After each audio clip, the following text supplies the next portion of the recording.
বাংলা বাক্যে যদি আমরা কখনো দরকার নেই এটা বলার প্রয়োজন হয়, আর ওটা যদি আমরা ইংরেজিতে বলতে যাই সেক্ষেত্রে আমরা ব্যবহার করব নিড নট। আর এখানে টাক্সার আমি দিয়েছি subject plus need not plus V1 বলতে এখানে ভার্বের প্রেজেন্ট ফর্ম প্লাস অবজেক্ট। এখানে আমরা ভার্বের প্রেজেন্ট ফর্ম দিলাম, কারণটা কি, এই যে নিড এখানে এটা একটা মডাল ভার্ব, নিড একটা মডাল ভার্ব, সেই জন্য মডাল ভার্বের পরে ভার্বের প্রেজেন্ট ফর্ম হয়,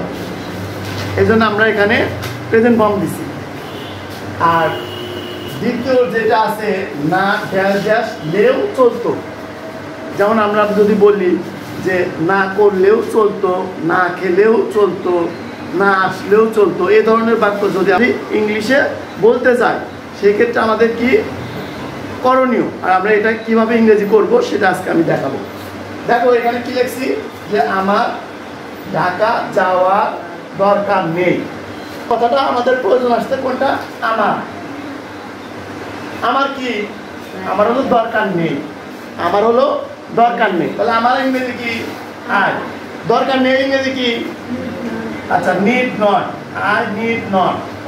আচ্ছা আই নিড নট কি দরকার নেই, যাওয়া, যাওয়ার ইংরেজি কি, গো, যেহেতু এটা ভার্বের প্রেজেন্ট ফর্মে দিলাম, আই নিড নট গো, মানে যাওয়ার দরকার নেই, ঢাকা, যেহেতু আমরা ঢাকা উদ্দেশ্য করে বলছিলাম এখানে আমরা টু ব্যবহার করবো, টু ঢাকা,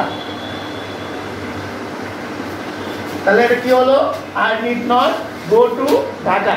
তার মানে আমার দরকার নেই যাওয়ার ঢাকা, তাহলে ইংরেজি কি, I need not go to Dhaka. দ্বিতীয় যে লাইনটা আমরা লিখছি, তোমার এখানে আসার দরকার নেই, কি লিখছি বলতো, তোমার এখানে আসার দরকার নেই, এখানে তোমার কথাটা বলছে, এই তোমার কথাটা আমরা কি করবো, তোমার ইংরেজি কি, তোমার কি নাই, দরকার নাই, দরকার নাই ইংরেজি কি, আচ্ছা নিড নট, তাহলে আমরা লিখলাম নিড নট,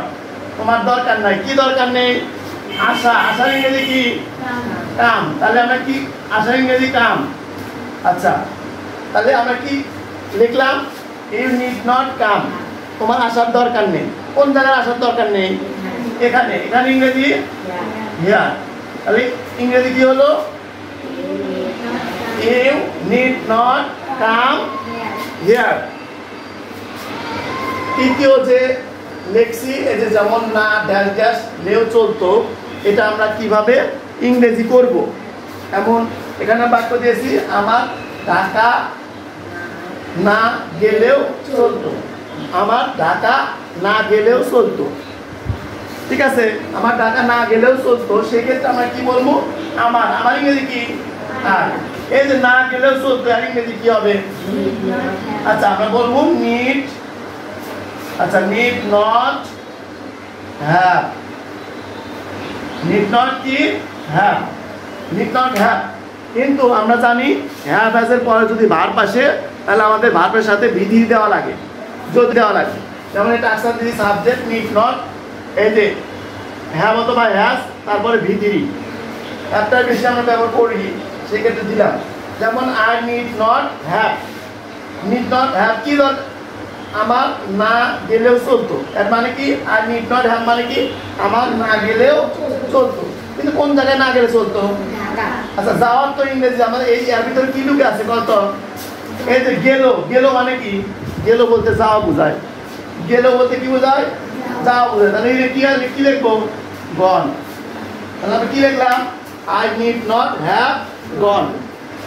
তার মানে কি আমার না গেলেও চলতো। এখন এইটুকু মানে হচ্ছে এটা, এখন ঢাকাটা পড়ে আছে, তাহলে ঢাকা যেহেতু আমাদের উদ্দেশ্য করে আমরা যা বোঝাই সেক্ষেত্রে আমরা এখানে কি ব্যবহার করব, টু ব্যবহার করব, টু ঢাকা।